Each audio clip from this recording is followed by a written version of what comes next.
Muchísimas gracias. Gracias por esta amable invitación a compartir con vosotros experiencias del pasado que son muy actuales. O sea que, como el cartero, que siempre vuelve 2 veces y llama, en la lucha contra el dopaje yo voy a hablar del ámbito nacional, del ámbito estatal, porque es el que me correspondió en su momento y es el que conozco, aunque no puedo negar que he seguido siempre muy de cerca todos los intereses, avatares, esfuerzos de la Agencia Vasca, con la que, por lo menos en mi época, colaboramos siempre con lealtad institucional, que al fin y al cabo es lo que creo que deben hacer las instituciones con independencia del ámbito en el que actúen.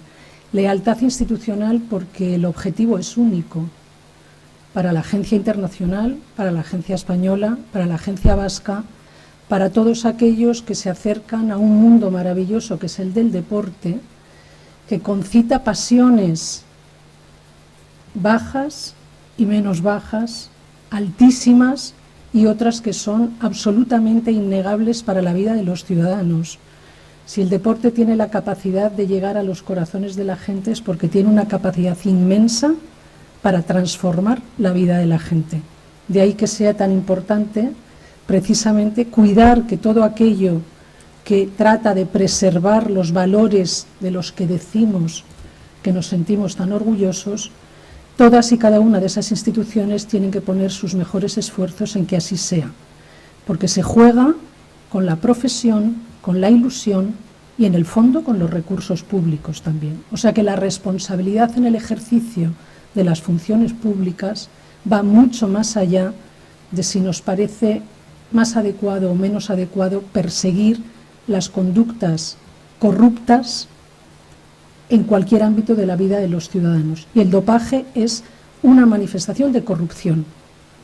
Corrupción en la competición, alterar los resultados y, en definitiva, que la igualdad de armas, que teóricamente es lo que rige esta actividad, se ve alterada precisamente por el comportamiento irrespetuoso e ilegal de alguna de las personas que intervienen en esa actividad. O sea que el marco es que estamos ante una actividad que es fruto de la corrupción para conseguir la alteración de la competición. El problema se plantea si en ese ámbito de corrupción intervienen más agentes que aquellos que teóricamente son los que querrían alterar la competición. Cuando, a través de Jordan Santos, a quien agradezco enormemente esta oportunidad de estar aquí con todos vosotros, me invitó a que después de casi 10 años volviera a hablar de esta materia, pensé que había pasado tiempo suficiente y que el mar estaba en calma y las aguas no eran procelosas.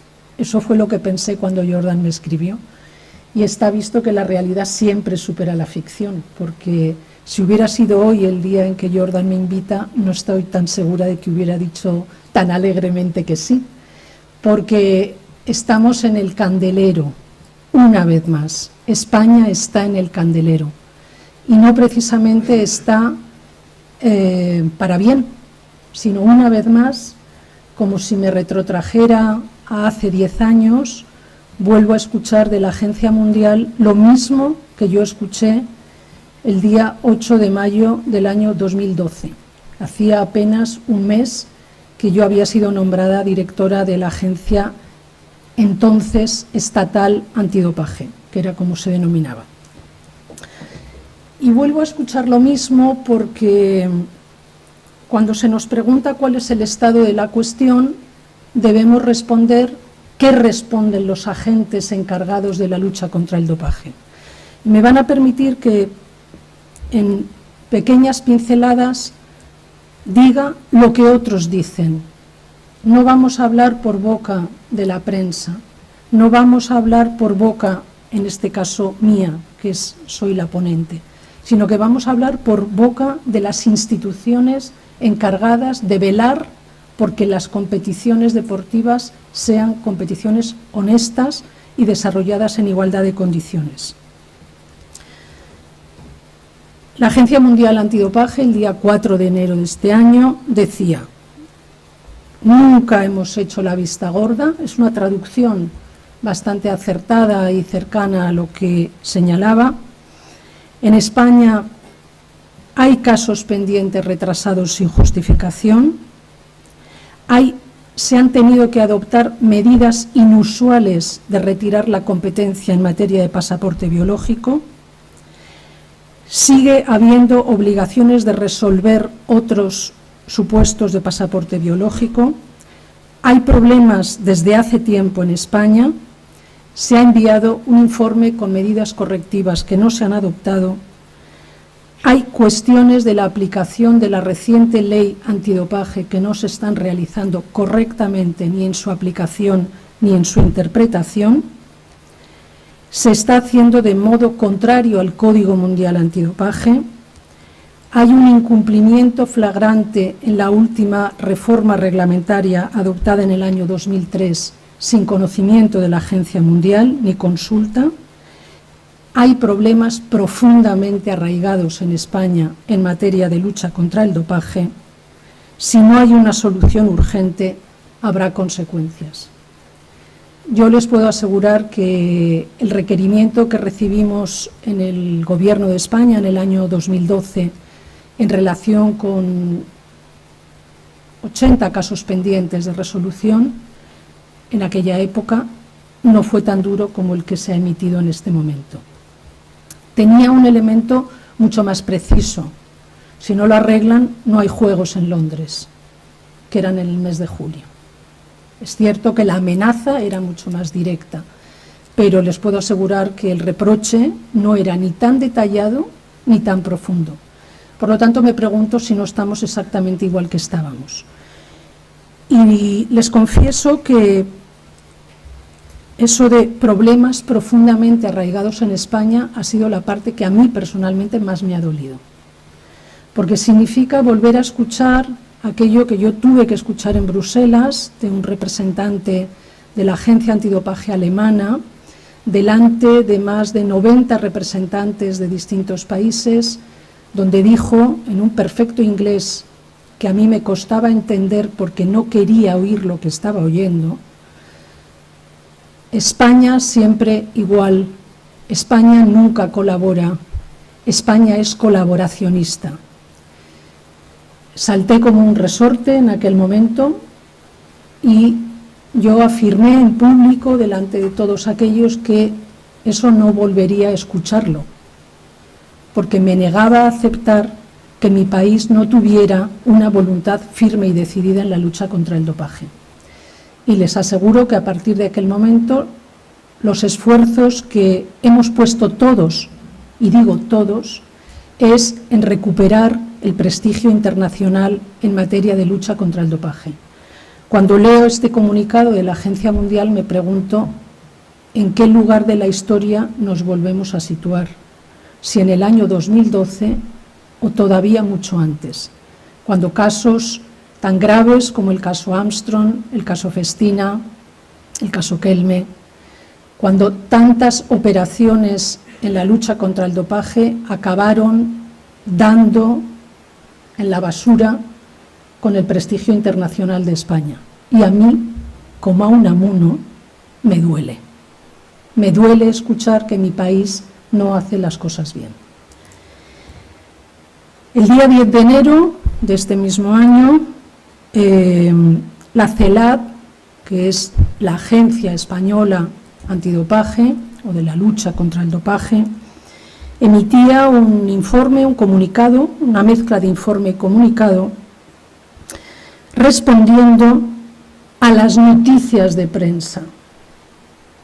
No respondía ni a las imputaciones de WADA, ni tampoco respondía a la remisión de un informe por parte del Ministerio de Cultura, Educación, Cultura y Deporte en aquel momento a la Fiscalía, señalando la eventual comisión de irregularidades tan graves como para remitirlas a la Fiscalía. A la Fiscalía no se remiten actuaciones que pueden ser constitutivas de una infracción administrativa, sino que puedan ser constitutivas de la comisión de un delito. Se respondía por parte de la agencia a las noticias de prensa.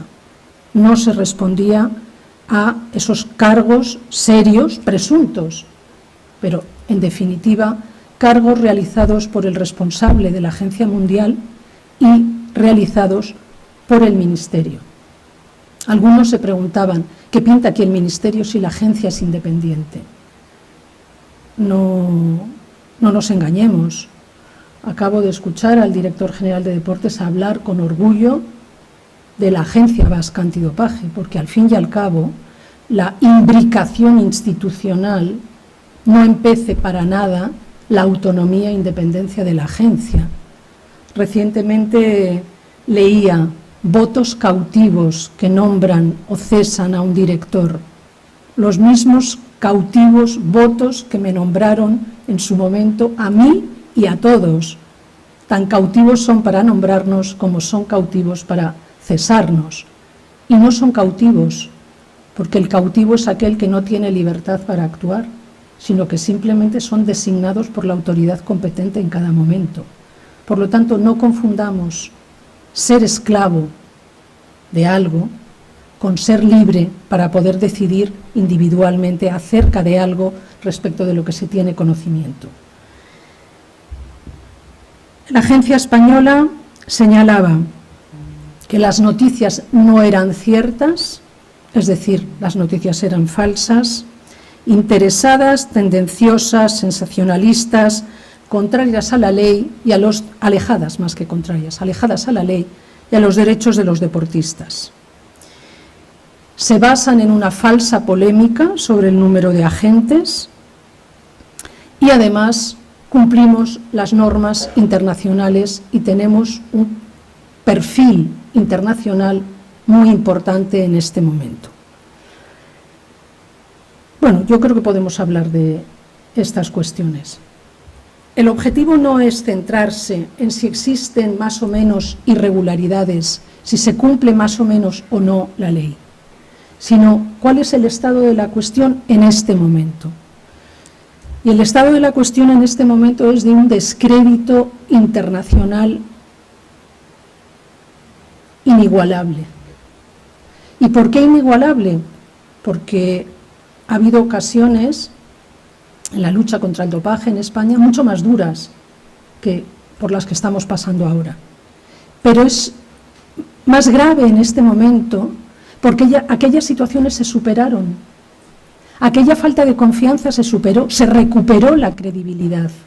Se demostró que las autoridades españolas y todos los agentes deportivos implicados tenían la voluntad firme de que no se volvieran a repetir situaciones como la Operación Puerto, como la Operación Galgo o como el caso Armstrong.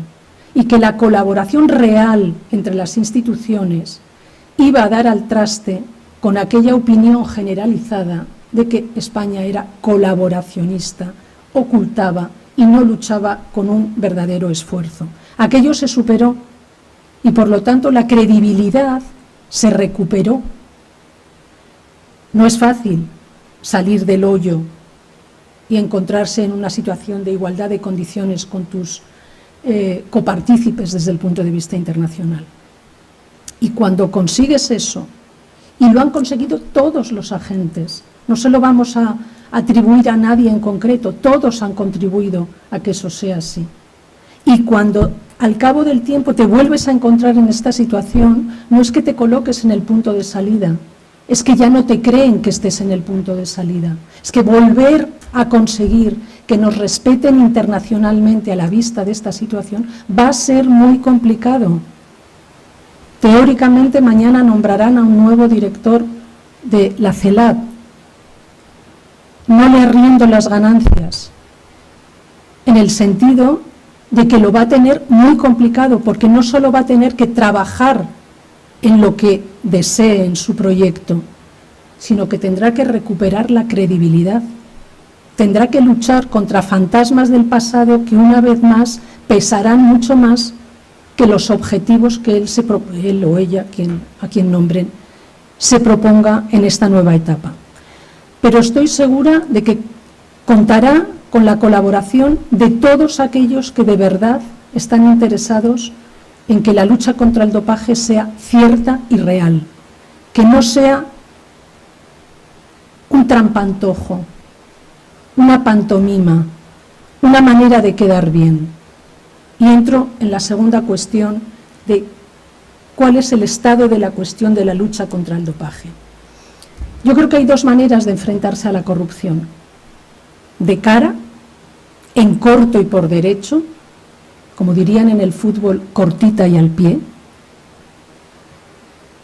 Y hay otra manera, que es la de hacer creer que todo va bien, la de hacer creer que no pasa nada, la de hacer creer que la corrupción no existe, porque en el fondo todos somos buenos y queremos hacer las cosas bien.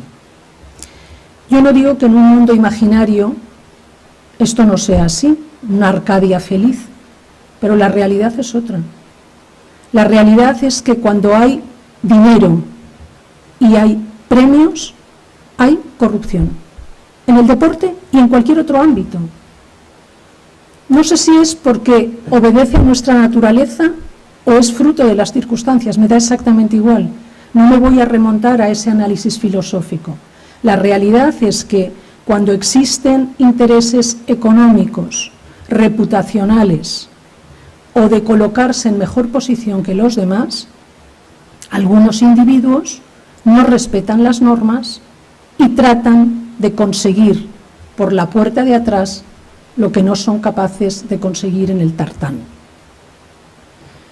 Y por lo tanto, las instituciones tienen que centrarse en que eso no suceda. Y lo pueden hacer de dos maneras: adoptando medidas preventivas para evitar que suceda. Creo que son muy importantes esas medidas preventivas y están relacionadas en muchas ocasiones con la educación y con la formación, pero tiene que haber medidas reactivas. Una ley que no tiene aparejada una sanción no sirve absolutamente para nada.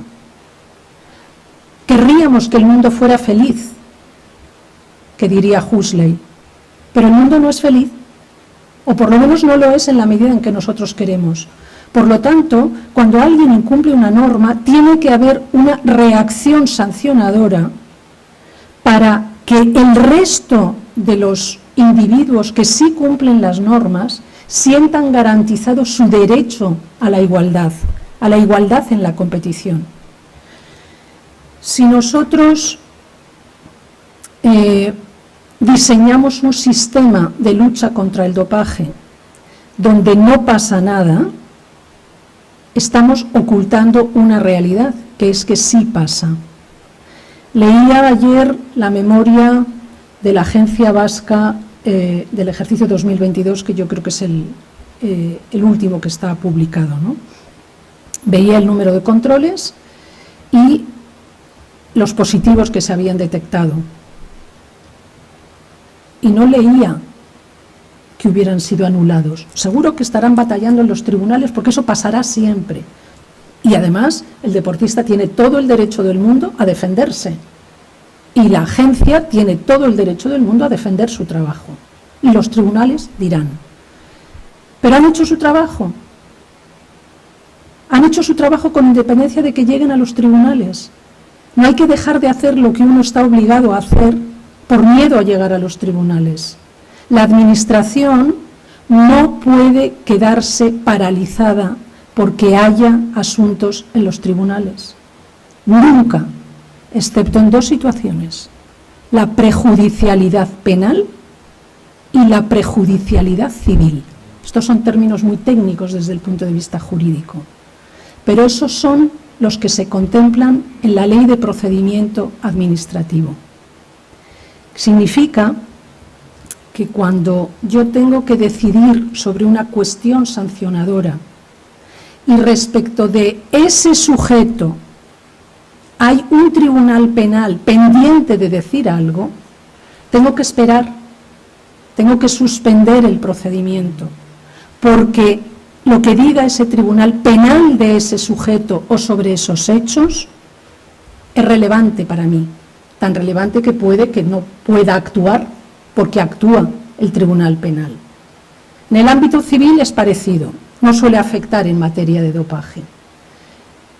O bien porque un tribunal esté analizando la legalidad de una norma que yo tengo que aplicar o la constitucionalidad de una norma que yo tengo que aplicar. Pero ¿ustedes se imaginan que la Dirección General de Tráfico dejara de imponer sanciones por exceso de velocidad porque alguien estuviera cuestionando el radar que está situado en la avenida de entrada de una ciudad? ¿Ustedes se imaginan esa situación? Porque alguien esté cuestionando en un tribunal si ese radar es adecuado o no es adecuado para medir la velocidad con la que pasa un vehículo. No, la Dirección General de Tráfico nos pondrá la multa si nosotros hemos superado la velocidad. Y si un tribunal posteriormente anula todas las multas que haya detectado ese radar, nosotros podremos recurrir. Pero la Administración no puede esperar a ver qué pasa, porque entonces está haciendo dejación de sus funciones. Por lo tanto, a mi juicio, las explicaciones que se vienen dando sobre no podemos sancionar determinados comportamientos que han dado un resultado positivo porque estamos esperando lo que diga un tribunal, es simplemente un incumplimiento de las obligaciones y potestades que tiene la Administración. Y no está amparado en ninguna norma de la Ley de Procedimiento Administrativo, artículo 22.1g, que permita a la Administración no actuar. De ahí que la Agencia Mundial señale que hay problemas con el retraso en la gestión de resultados analíticos adversos, además de los resultados por pasaporte biológico, que no tienen nada que ver unos con otros, desde el punto de vista de la gestión administrativa. Se ha señalado también, para justificar esa situación en la que nos encontramos ahora, que tenemos 10 años para resolver. Y perdónenme, sé poco de dopaje, sé poco de deporte, sé menos de derecho. Pero lo que les puedo decir es que la prescripción de 10 años no tiene nada que ver con abrir un procedimiento y suspenderlo. Cualquier alumno de derecho administrativo, sabe que la prescripción y la caducidad son cosas completamente distintas. Y también son términos técnicos que probablemente en una facultad como esta pues no sean los más adecuados, pero me van a permitir que intente explicarlos como yo hacía con mis alumnos. Explicar derecho fiscal a las 8 de la mañana no suele ser lo más agradable e interesante del mundo, hasta que descubrí que si me llevaba el as y el marca a clase, todo estaba arreglado. Y en el as y en el marca podía encontrar cualquier ejemplo que me sirviera para explicar derecho fiscal. Y aquel día descubrí que en el fondo el derecho, que no sirve más que para solucionar conflictos entre los ciudadanos, está tan conectado con la realidad cotidiana que puede ser explicado a través de cualquier ejemplo, porque no son más que los ejemplos de la vida misma. Me acuerdo la primera vez que tuve que explicar qué era eso de la competencia fiscal internacional. Mis alumnos decían que aquello les parecía espantoso, horrible y además no les interesaba. Y de repente les expliqué cómo había sido el fichaje de los hermanos de Boer por el Barça. Se acabó el problema. Ya no era un problema de derecho fiscal, era un problema de fútbol y por lo tanto prestaban atención. Pues esto de la prescripción y la caducidad es exactamente igual.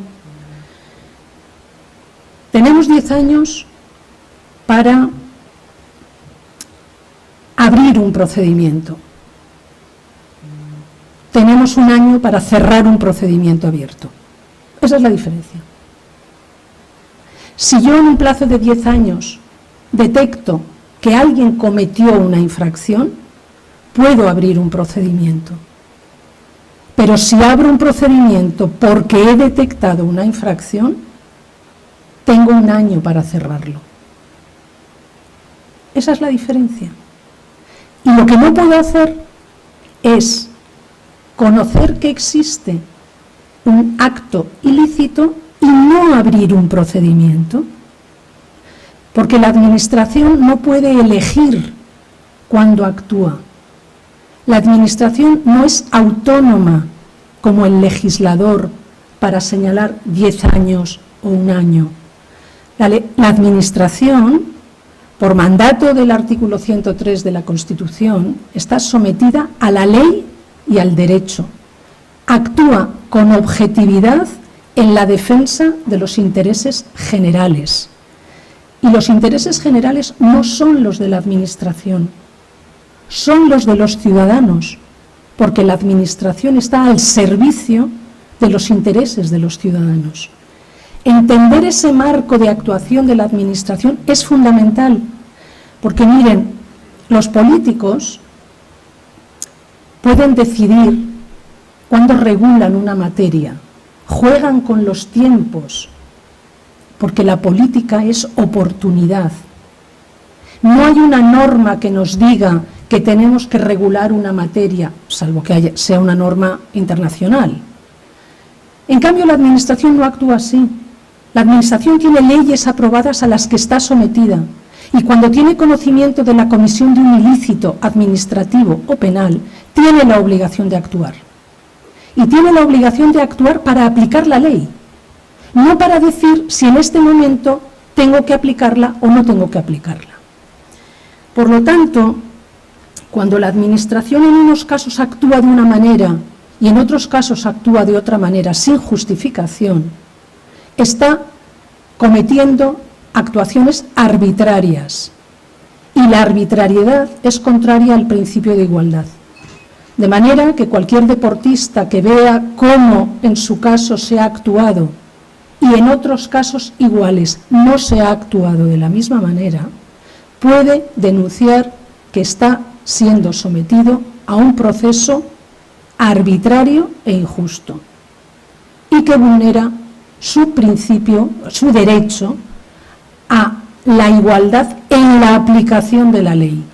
Si estuviéramos en una facultad de Derecho, hablaríamos de que el principio de igualdad se tiene que manifestar en todos los ámbitos de la Administración, en la aplicación de la ley, como consecuencia de la ley y para estar sometido a la ley. Son 3 manifestaciones distintas, pero en este momento nos basta una, que es todos los deportistas que hayan sido objeto de un control antidopaje con un resultado analítico adverso o de un método como el pasaporte biológico que apunta, de esto hablaremos también ahora, que apunta a que ha podido estar sometido a técnicas prohibidas en materia de dopaje, tiene derecho a que se actúe exactamente igual en su caso que en otro, tanto para que se abra el procedimiento como para que no se abra.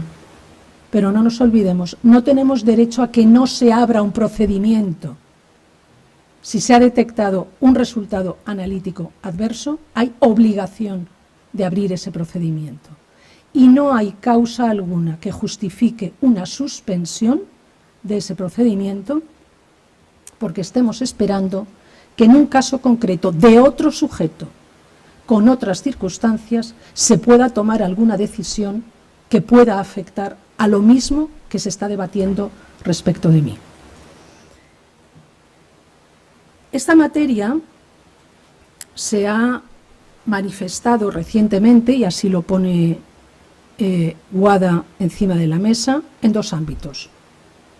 En si se necesita un agente o 2 agentes para realizar controles y qué significa el pasaporte biológico en España.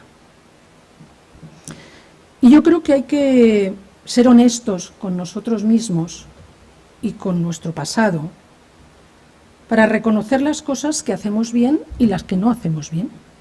Todos. Empecemos por el pasaporte biológico.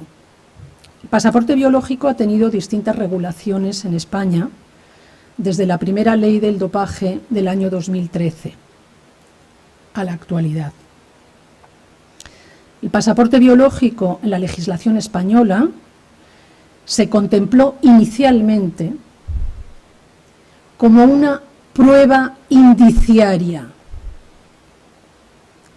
Prueba indiciaria que en el derecho sancionador español no es una prueba de cargo. Prueba de cargo significa resultado analítico adverso, EPO. Salvo que puedas demostrar, que en el caso de la EPO no es posible, que no ha sido algo que tú has hecho, y con muchísimos matices, porque ya sabemos que el deportista es responsable de todo aquello que está en su cuerpo, el resultado es que va a haber una comisión de una infracción y, por lo tanto, una sanción. En cambio, en el pasaporte biológico, en el año 2013, se contempla, porque la normativa penal española y sancionadora no lo permitía, como una prueba indiciaria que debe ser acompañada de otros elementos que acaben señalando que se ha producido la ingesta, inyección o presencia de una sustancia prohibida.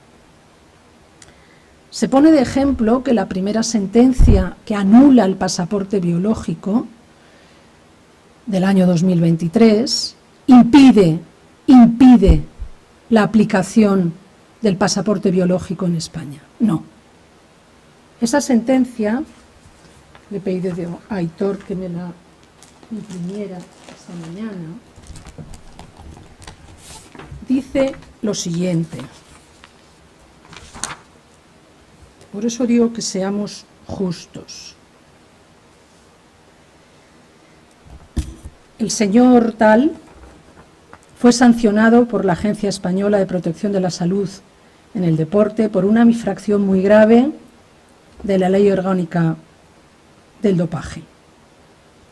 En el inicio del procedimiento sancionador se especificaba que en el marco de las diligencias previas recibida la evaluación del pasaporte biológico del interesado, procedente elaborado por el Laboratorio Suizo de Control del Dopaje, el jefe del Departamento de Control del Dopaje dirigió una comunicación a ese sujeto diciéndole que se había recibido la evaluación de su pasaporte biológico en el que declaraban de manera unánime que su perfil hematológico indicaba que era altamente probable que usted haya usado una sustancia y que no es probable que sea resultado de cualquier otra causa. Miren ustedes, en derecho español, en materia de dopaje o en materia de lo que sea, si yo pretendo imputar a alguien la comisión de una infracción utilizando la palabra altamente probable y que no es probable, les aseguro que no hay tribunal en España que sancione a nadie con estos términos. ¿Por qué?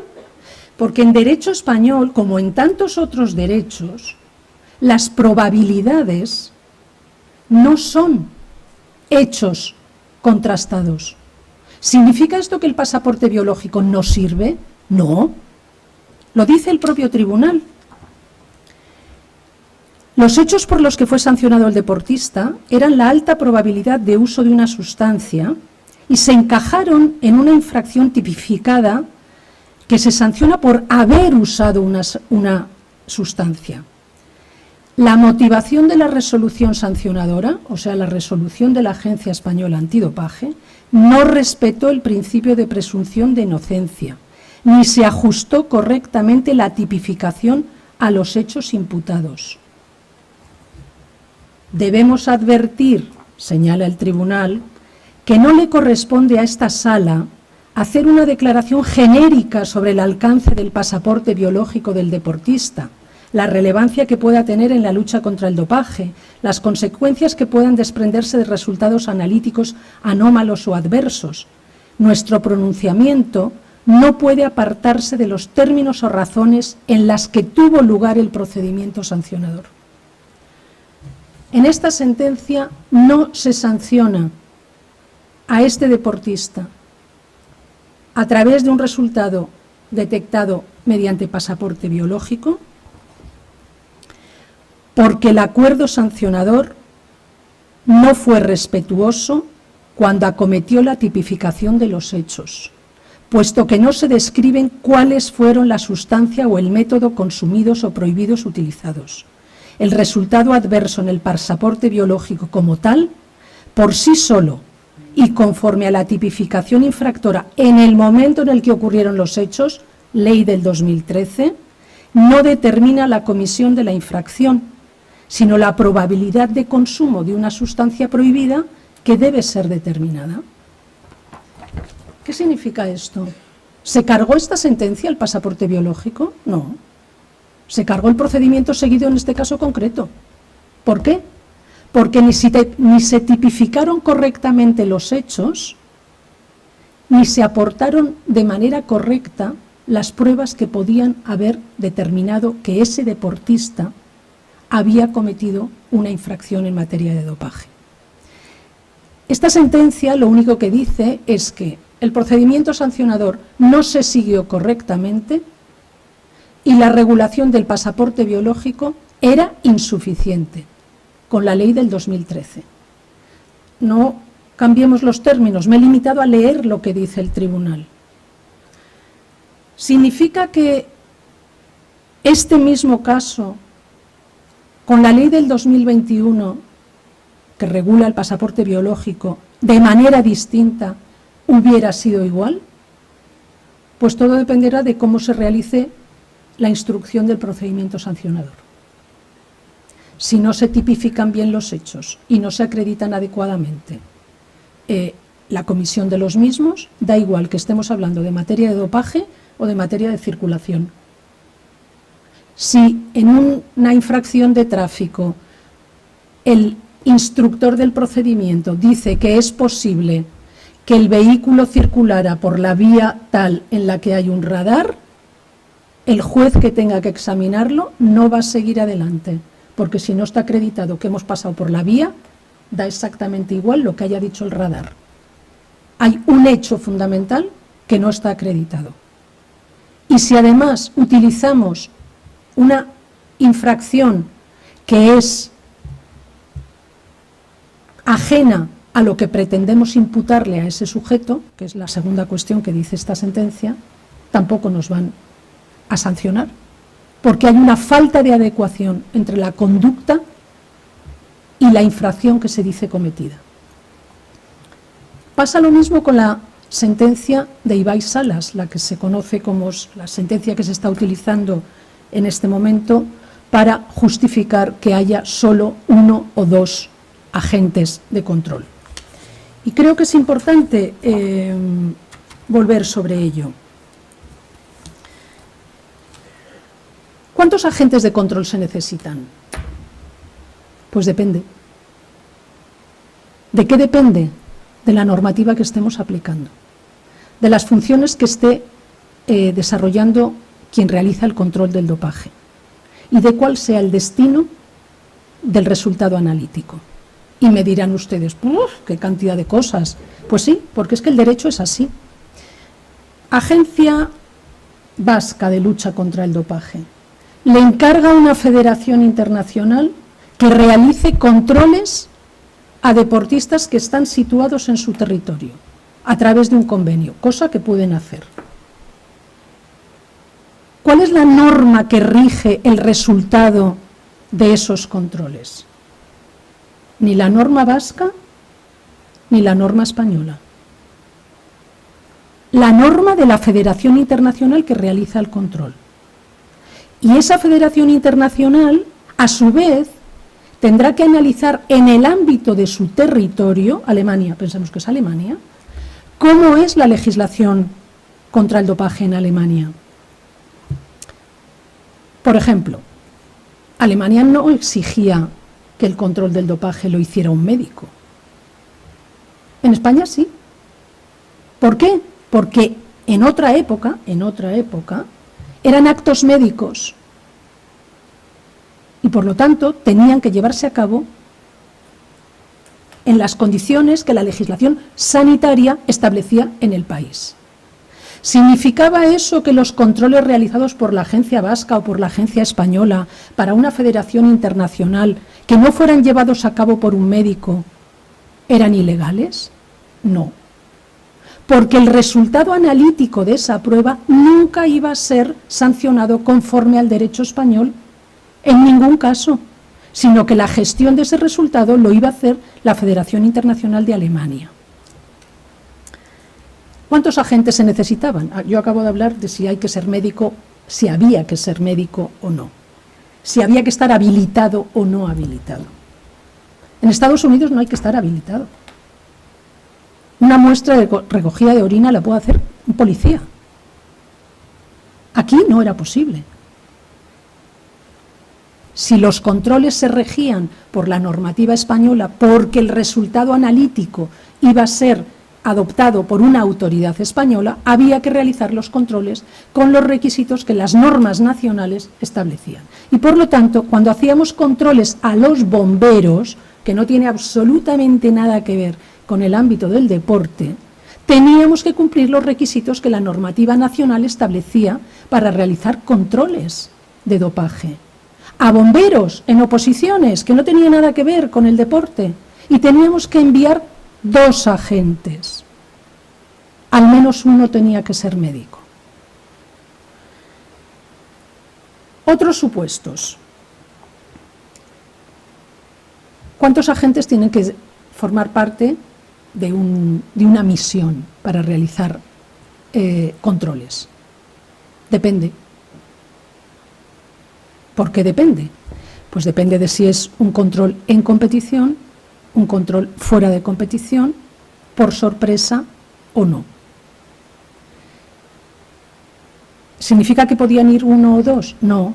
Significa que junto con el agente de control puede haber otras personas que o bien también realicen controles, extracción, o acompañen al deportista para que se realice esa extracción, o por el contrario, pueden ser personas que acompañan a un agente de control para verificar que hay 4 ojos, como decía un periodista recientemente. No se podía acreditar que había 4 ojos. La sentencia de Ibai Salas, lo que dice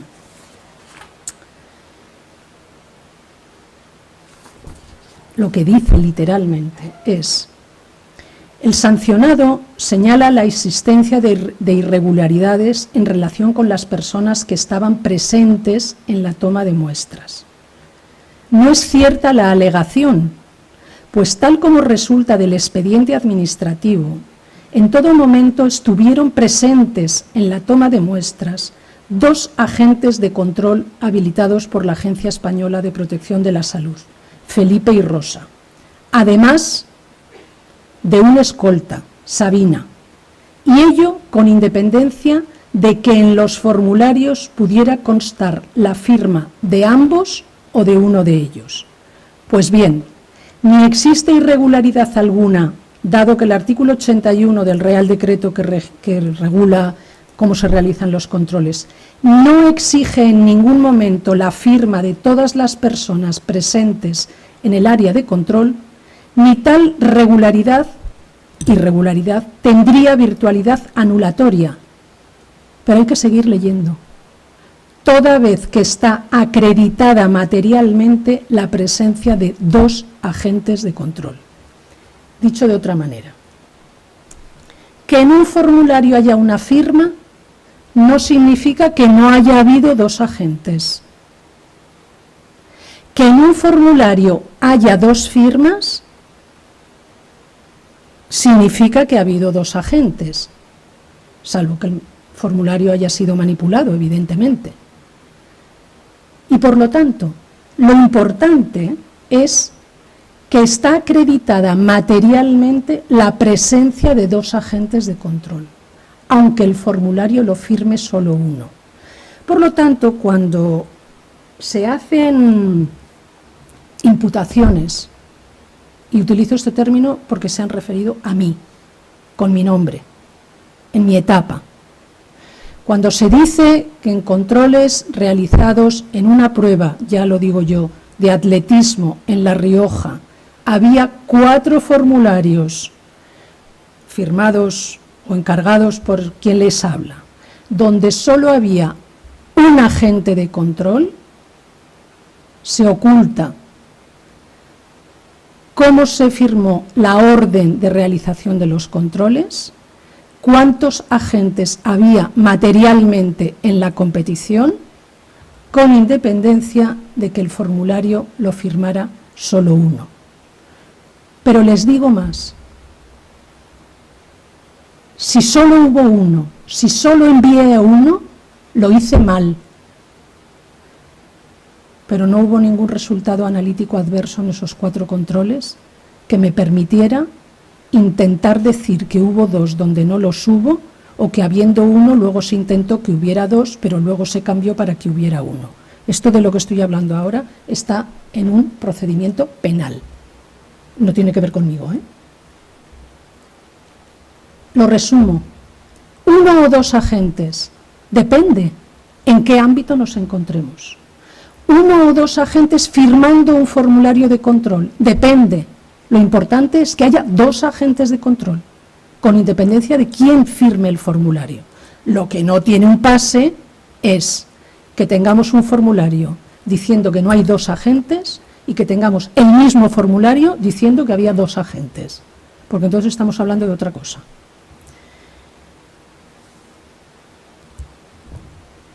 Las normas son claras. Las normas nunca son claras. El derecho es fruto también de la interpretación de los agentes.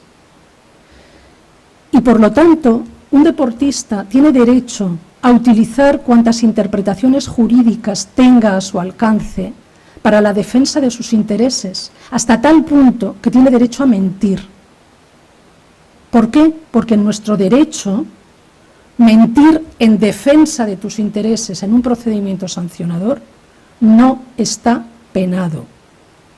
Eso no pasa en Estados Unidos. Que se lo pregunten a Lance Armstrong. Armstrong cae no por los controles del dopaje, sino por haber mentido ante un tribunal. Esa es la razón por la que Lance Armstrong se reabre un procedimiento y acaban quitándole los títulos obtenidos, porque mintió. Pero quien no puede mentir es la administración, porque cuando la administración miente,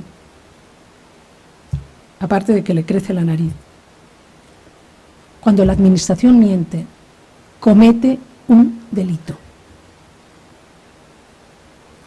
Delitos que están tipificados como prevaricación y, si además hay dinero por el medio, malversación de caudales públicos. La siguiente pregunta que habría que hacerse es,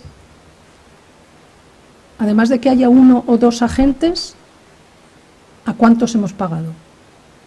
Saben que es otra de las materias que en este momento están en solfa y que está analizando la Fiscalía. ¿Da lo mismo mandar 1 o 2 agentes? Podemos incluso equivocarnos cuántos agentes tenemos que enviar, porque podemos pensar que estamos ante una competición, un control encargado por una federación internacional y entonces tenemos que mandar 1, resulta que no, que la competición es de ámbito nacional, pero participa otra federación internacional y hay que enviar 2. Yo no tengo el más mínimo reparo en señalar que no siempre está claro qué es lo que hay que hacer. El problema es cuando cambiamos nuestro parecer para justificar actuaciones anteriores, porque entonces la arbitrariedad vuelve a presidir nuestra actuación. Y si en unos casos justificamos que sea de una manera y en casos similares justificamos que sea otra, entonces lo que estamos haciendo es tratar de manera desigual a esos sujetos. Y la administración ni puede mentir, ni puede actuar arbitrariamente, ni puede tratar de manera desigual a los deportistas. porque entonces hay responsabilidades respecto de ello. Y si además de realizar esas actuaciones no controlamos lo que gastamos,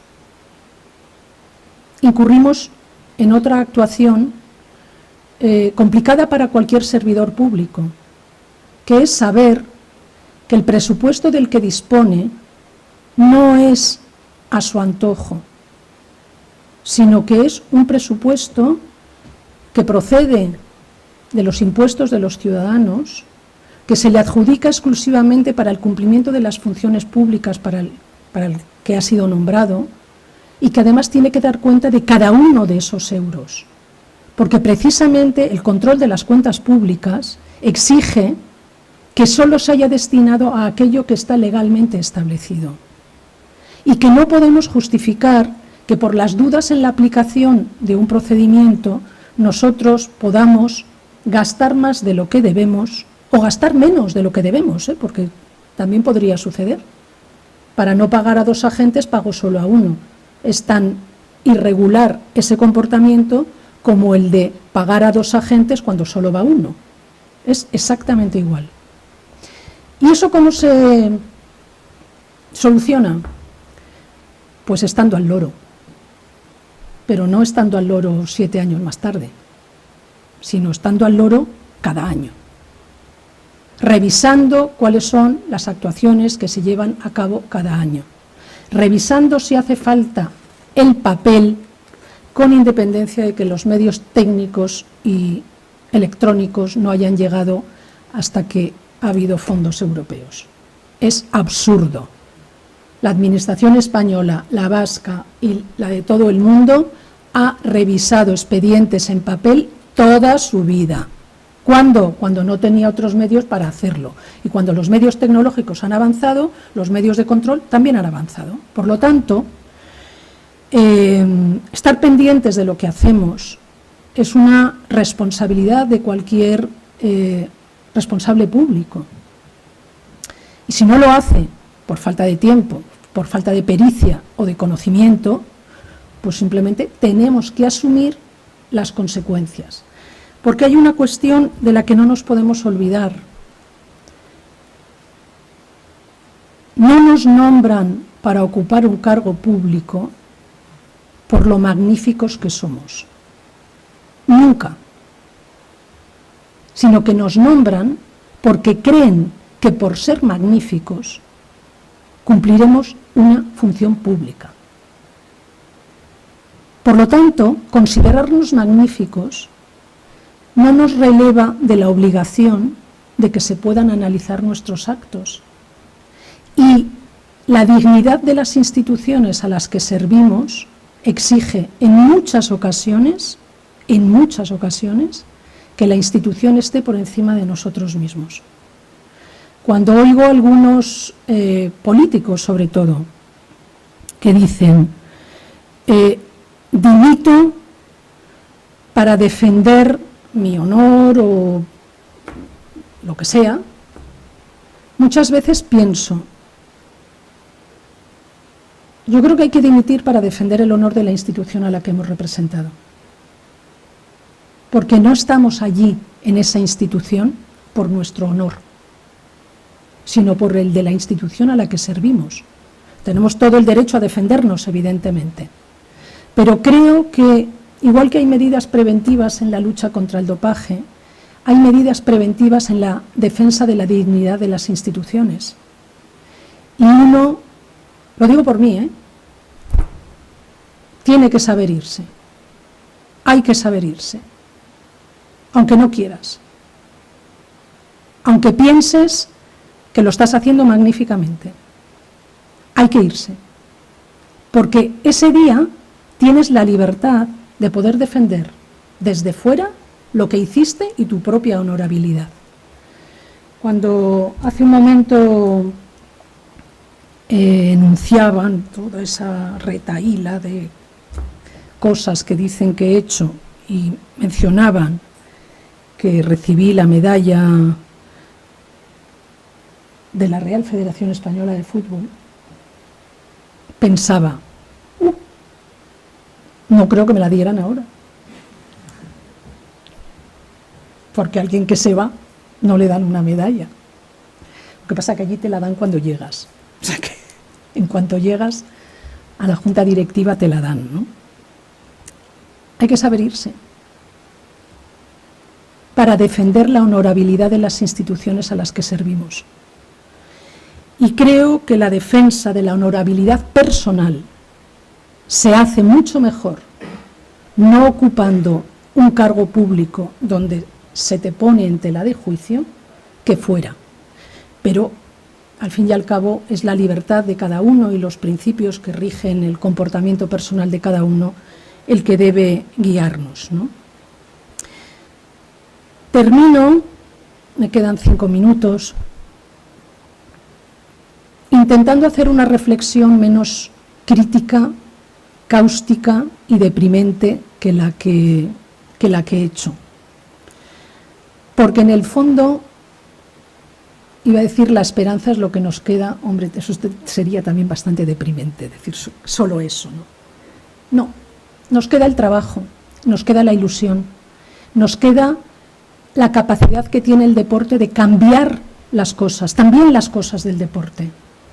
De manera que le deseo a la persona que ocupe el honor de representar a la institución que lucha contra el dopaje en España, le deseo todo el éxito, que cuente con la colaboración de todos los agentes que están involucrados en que el deporte sea una actividad envidiable, y le deseo que en el menor tiempo posible, que es posible, permita recuperar la credibilidad de un país que, como dice la Agencia Mundial Antidopaje, tiene problemas desde hace tiempo.